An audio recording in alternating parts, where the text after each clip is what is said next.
সুপ্ৰভাত বন্ধুসকল, মোৰ অন্য এটি ভিডিঅ'লৈ সকলোকে স্বাগতম জনাইছোঁ। আজি ভিডিঅ'টো আচলতে ইউনিভাৰ্চিটি ভ্লগেই হ'ব। আমাৰ ফাৰ্ষ্ট ছেমিষ্টাৰৰ ফাইনেল এক্সাম চলি আছিলে আৰু আজি আমাৰ লাষ্ট এক্সাম। আমি আজি বাছলৈ ৱেইট কৰি আছিলোঁ, কিন্তু বাছ নাপালোঁ, সেইকাৰণে টেম্পোতে আহিলোঁ। আমাৰ ছিটখিনি আজি চেঞ্জ কৰি দিয়া হৈছিলে। নিজৰ ছিটটোত আহি পাই চবেই আমি অলপ পঢ়ি লৈছোঁ আৰু পৰীক্ষা শেষ কৰি আমি এতিয়া ওলাই আহিলোঁ।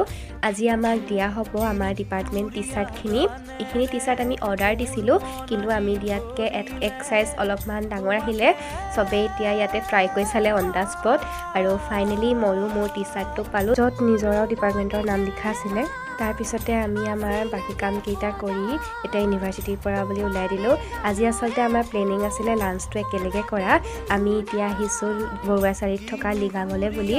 আচলতে মোৰ লগৰ বেছিভাগেই কাইলৈ ঘৰ যাবগৈ, সেইকাৰণে ভাবিলোঁ আমি আজি লাঞ্চটোকে একেলগে কৰোঁ। এগালমান খোৱাৰ লগতে আমি আজি এগালমান কথাও পাতিলোঁ। তেন্তে আজিলৈ সামৰিছোঁ।